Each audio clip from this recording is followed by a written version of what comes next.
And welcome everyone. So in this video, I'm going to talk about inequality, social insurance, and redistribution. So chapter 8 from the Stevenson Wolfers text, and there'll be just a single video for this chapter. All right, so we want to understand inequality, poverty, and the tools governments use to address them, and the trade-off between efficiency and equity. Remember, efficiency, this in some sense means like the size of the economic pie, so like maximizing the gains overall, and then equity is like, is the pie divided equally? Does everybody have an equivalent share? And there's a trade-off between efficiency and equality. Typically, the larger you try to make the pie, the more inequality there is, and the more equal you try to divide the pieces, the smaller the pie is overall. Though it's important to recognize the economy and economic transactions, we're not talking about a zero-sum game. Zero-sum game is where one person gains when the other person loses. In economics, and when we're talking about economic surplus, we mean, well, economic surplus rising overall means there can be gains, mutually beneficial gains to all participants. The question here is whether there's inequality in how those gains are being realized. All right, so we want to measure the extent of economic inequality in the United States. First, we need some definitions. So the different measures of inequality are income inequality, wealth inequality, permanent income inequality, spending inequality, intergenerational mobility. By income, we mean the amount of money you receive in a time period, typically annually. By wealth, we just mean like all the assets you hold. So savings, cars, house. Permanent income inequality, this is permanent income. This is thinking about your average lifetime income. Spending inequalities, like how much you're spending. Intergenerational mobility, the extent to which economic status of children is independent of the economic status of their parents, right? All right, so here's U.S. income distribution. The vertical axis we have, so this is the annual average annual income in 2017 before tax, so 50,000 up to 250,000. The horizontal axis gives us the lowest income quintile, second quintile, middle quintile, fourth quintile, and highest income quintile. So what this means is 20% of people are here and below, 40% here and below, 60% here and below, 80% here and below, and then 100% there in this quintile and lower. All right, so as a share of total income, 3.8%, 9.2%, 15.1%, 23.1%, and then almost 50%. Right, average annual income within each of the quintiles. All right, so you might think, okay, well, all right, so we've got inequality. How has this been looking over time? So we see, well, this is the share of total income. So here's the lowest income quintile, started at 5.4% in 1970, down to 3.8% in 2017. Second quintile, 12.2% in 1970, down to 9.2% in 2017. Middle quintile, 17.8, down to 15.1. Fourth quintile, that was the most stable of the ones we've seen, right? 28.3% down to about 23.1% from 1970 to 2017.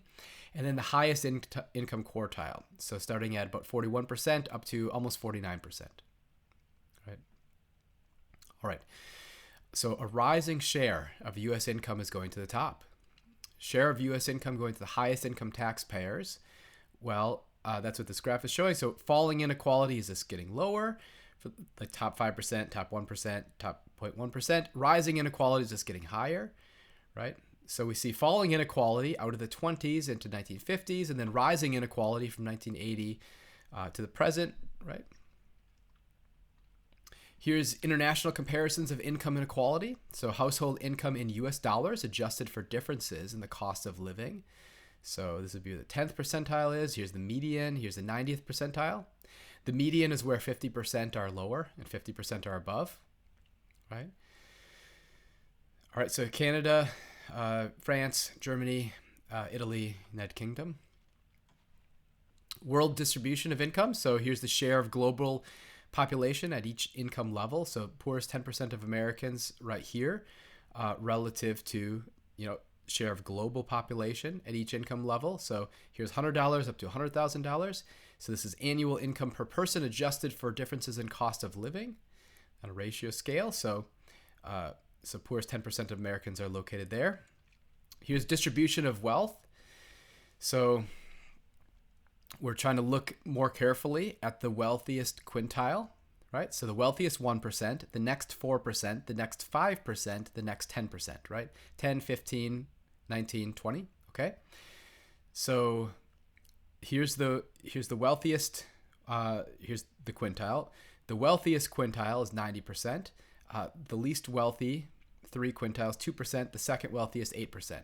So this is showing, right, there's wealth inequality, not only like within the entire distribution, but also within the top quintile as well. Compare different measures of inequality. So there's much more inequality of wealth than income. Permanent income might be a better measure of living standards. Remember, permanent income was like the average annual income. There's less inequality of spending than of income. Inequality of income, wealth, spending are measures of outcomes. Intergenerational mobility measures inequality of opportunity. All right, so now interpreting the data, why do people disagree about the extent of inequality? So this is interesting.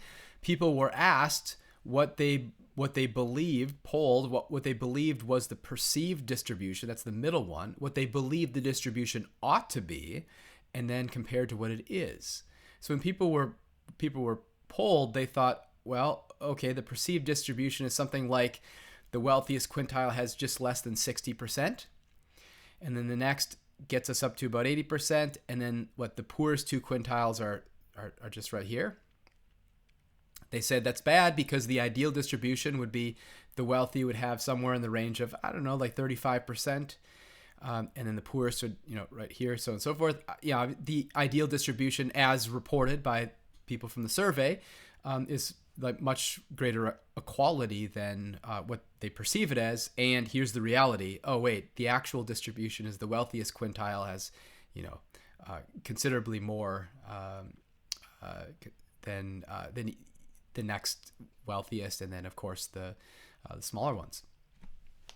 All right, so how economists collect facts? Well, we examine current levels of inequality, dig deeper to determine who is more or less affected by inequality, analyze to see how inequalities changed over time, compare inequality across nations, and then examine the robustness of conclusions to alternative ways of thinking about inequality.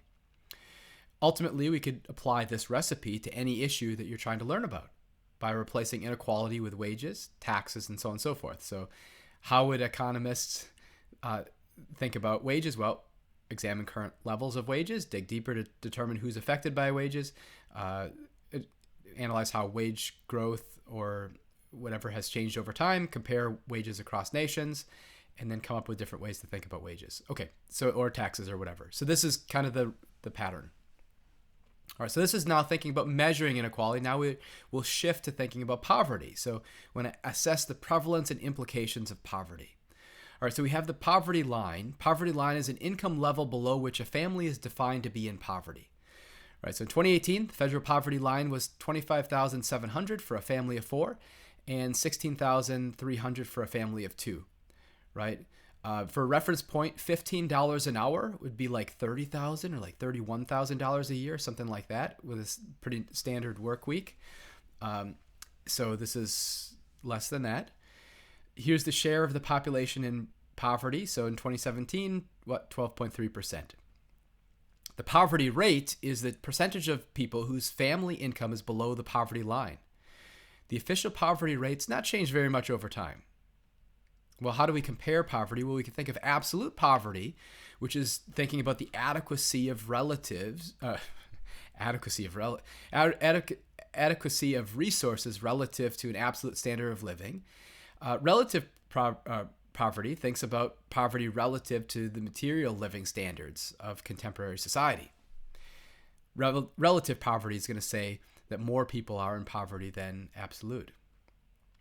Question: is the U.S. poverty line an absolute or relative standard? That's both.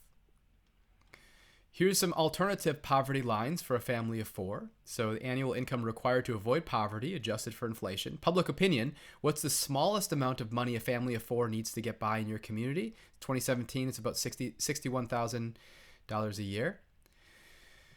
Half of the median family income for a family of four would be about $38,000 per year.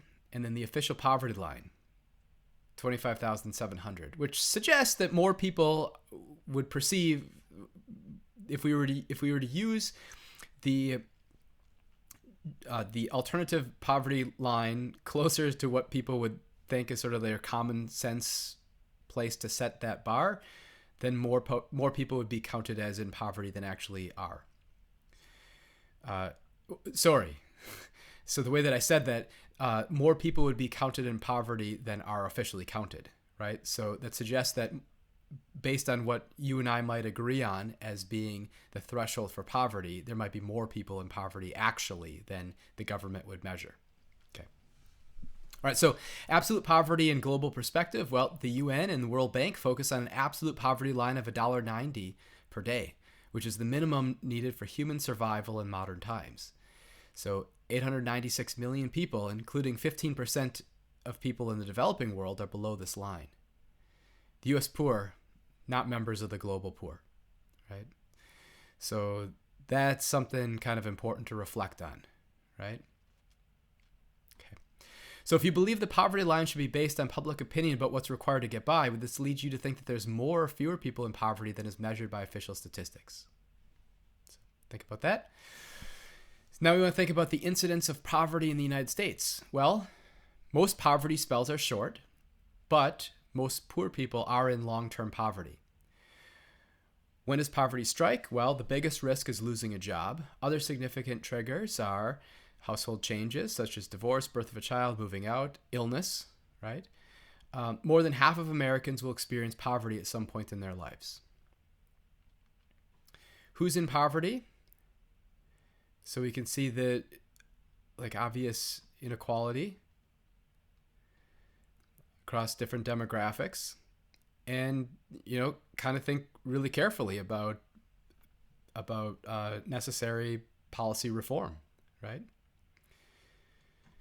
All right, so suppose your classmate tells you that you don't need to worry about people in poverty because most spells of poverty are short. Does this mean we don't need to worry about poverty? No, we should still worry about poverty because most poor people are in long-term poverty.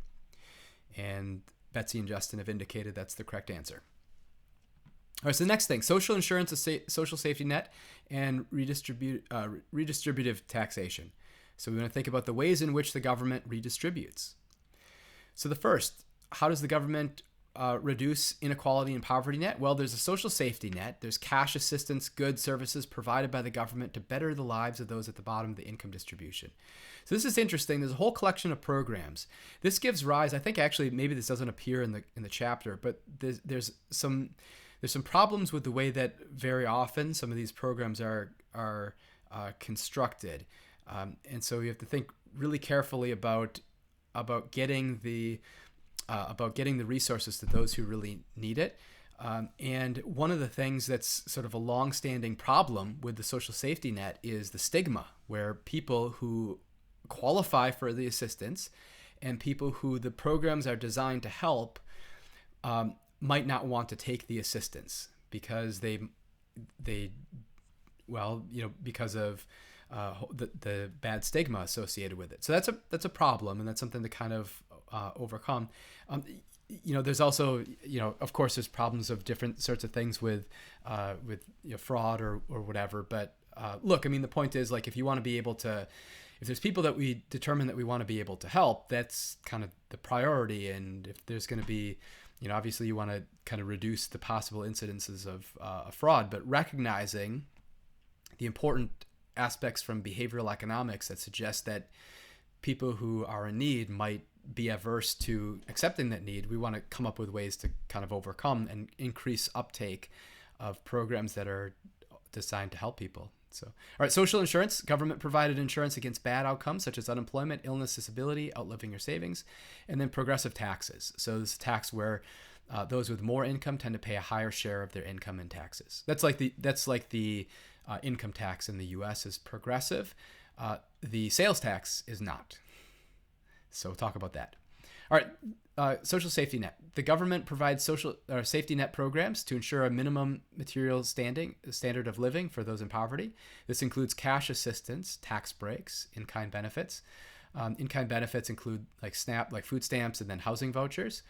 In order to ensure that benefits reach only the truly needy, social safety nets are means tested, meaning that eligibility is based on income and then sometimes on wealth in terms of other assets. The safety net provides support for safety net helps support a lot of families and provides minimal support. Okay. Here's the major U.S. government redistribution program. So Medicaid is healthcare, earned income tax credit, supplemental assistance to nutrition program, Social Security, housing assistance, and then welfare. Right. Monthly spending per recipient. Right. So indeed, yeah, right. So it helps support a lot of people, but provides minimal support. Think about these numbers relative to the poverty line, right? Okay.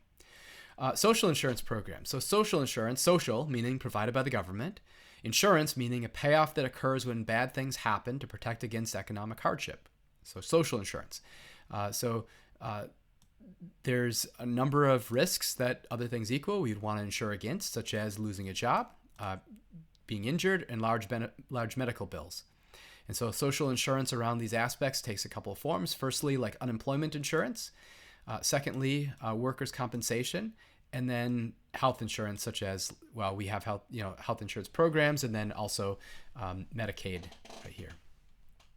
All right, social insurance programs. Well, ultimately, the benefits are based on certain bad outcomes. People pay into social insurance programs, and the benefits are based on past earnings.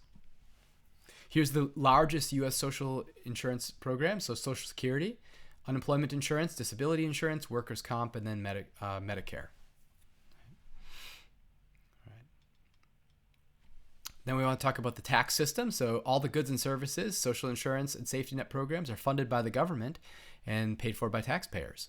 The tax system itself reduces inequality because we don't all pay the same amount in taxes. As I mentioned, talking about the income tax, right? Income taxes are collected on income regardless of its source. Some investment gains are excluded from income taxes, but here's the tax rate for income, right? So going from 10% up to 37%. Many other taxes aren't progressive. So a regressive tax is one where those with less income tend to pay a higher share of their income in taxes. Taxes on things you buy, like sales taxes, tend to be regressive. Taxes on social insurance programs are proportional, but tend to be regressive at the top. Overall, the tax system, though, is progressive. Here's an example. The current sales tax in Michigan is 6%, and everyone, regardless of their income, pays the sales tax. Is the tax progressive, regressive, or neither? Oh, I said earlier it's regressive, right? That's the correct answer. Why? Because everybody pays the same tax. And so regardless of income, meaning that that tax is proportionally more burdensome for those with lower income. All right, so next, the debate about income redistribution. Be prepared to join the debate about income redistribution. All right, so how does money affect people's well-being? Well, utility measures your level of well-being. Marginal utility is the additional utility you get from having an additional dollar, and we assume that there's this principle of diminishing marginal utility, where each additional dollar yields a smaller boost to your utility, less marginal utility than the preceding dollar. Redistribution helps maximize total well-being, and this is following a utilitarianism notion, which is the political philosophy that government should try to maximize total utility in society. So how does income redistribution affect well-being? Here's the well-being curve. So average responses for surveys asking where you stand between the best possible life for you, which is 10 out of 10, and worst, 0 out of 10. So here's a satisfaction scale from 0 to 10, and then here's the amount of annual income from 0 up to a lot, right? And here's the well-being curve. So the well-being curve shows the average level of satisfaction at every level of income. The slope gets flatter as income increases, reflecting diminishing marginal benefits. So that's the idea. And I'll just kind of skip to the end of this so I can kind of describe what they're developing here and what they develop in the text. So if we redistribute $25,000 from the poor if we redistribute 25,000 from the rich to the poor, right? So take 25,000, so go from annual income of 200,000 down to 175,000, and redirect this to those at the bottom. So taking an annual income from 20,000 up to 45,000, right? There's a greater benefit, large rise in the well-being of the poor, and a smaller decrease for those most well-off. The income of the poor person rises from 20,000 to 45,000. Well-being rises considerably from 5.7 to 6.5. The income of the rich person falls from 200,000 to 175,000, and their well-being falls only a little from 7.5 or 45 to 7.40. Right? So the total rise in well-being swamps the loss to those at the top. And this is sort of following from like utilitarian philosophy would argue that, hey, this is a policy measure that's increased happiness overall. It's led to the greatest amount of good for the greatest number of people, though there was a clear loss for one. All right. So anyway, cost of redistribution, though. Well, redistribution is costly for a variety of reasons. Firstly, administrative costs to make it happen. Higher taxes arguably are going to reduce the incentive to work, right? You're going to be less interested in trading off leisure for labor if you're going to keep less of those returns. Benefit reductions, as a result, also reduce the incentive to work.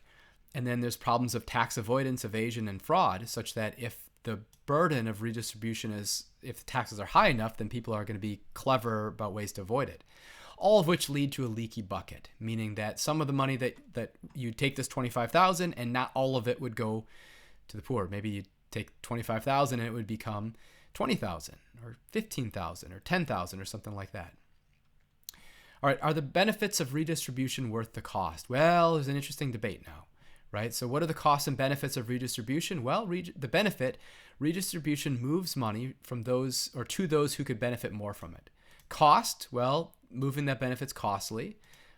Is redistribution worth it? Well, it depends on how leaky the bucket is. It also depends on, our debate about equality versus efficiency and, what we think is going to be the long-term results. All right, so why is there an equality efficiency trade-off? Well, efforts to equalize the distribution of income raise total well-being, but tax and redistribution programs are costly because they distort incentives, thereby distorting work effort on the standard economic story. To understand trade-offs, consider the extremes. Well, you could have perfectly equal outcomes, right? So why work and invest, though, if you have the exact same income no matter what? So then total production plummets and everybody have equal pieces of a tiny pie. What if there's no redistribution? Well, lower taxes would create big incentives to work, invest, and start new businesses. Total production rises, the size of the pie grows, but those who are sick, elderly, or low income would be destitute. So greater equality, though, doesn't always mean less efficiency. And this also kind of invokes some of our beliefs about what we think would happen to the long run, right? All right, so the debate about redistribution is also a debate about fairness, not just costs versus benefits. Your sense of fairness is likely shaped by many different intuitions. So equality of outcomes, equality of opportunity, whether fair processes, what you deserve, veil of ignorance from John Rawls, and then power, class differences, and so on and so forth. So everybody's got a slightly different sense of fairness, and it's important to think kind of carefully about how we bring this into like a national and international debate. All right, so in most developed countries, the largest share of the population believes that luck plays an important role in determining income. Typically, the more a population believes in luck, the more the country redistributes. Do you believe income is determined by luck? How much income redistribution do you think we should have? Do your classmates or your classmates' opinions follow the same pattern? Right? So here's the percentage who believe that luck determines income. Social spending is a percentage of income, right? So in countries that believe that luck determines income, there's more redistribution. In countries that don't believe luck determines income, there's less redistribution, right? Diminishing marginal benefits means that the well-being curve flattens as income increases. Therefore, when income is redistributed from those who have high incomes to those with low incomes, well, the marginal increase in well-being for those with low incomes is greater than the marginal decrease in well-being for those with high incomes. That's deemed as the correct answer, and that's coming from that graph. Key takeaways. Income inequality is not the only measure of inequality. Other measures give us different pictures of what inequality looks like. Government redistributes income using social safety nets, social insurance, and taxes. When analyzing redistribution, ask yourself the following questions. How large are the benefits of redistributing income to those who most benefit from it? How large are the costs due to the leaky bucket? And then how fair is this redistribution? So anyway, kind of a lot to think about, and this kind of brings us from the area of, well, what economics does really good, which is giving us ways to think about, identifying and stating facts using data, and then it brings us to the doorstep of where the policy discussion picks up, which is thinking about bringing in the normative, the beliefs and values and judgments that come to bear on decisions about what ought be done. So anyway, I'll see you in the next video.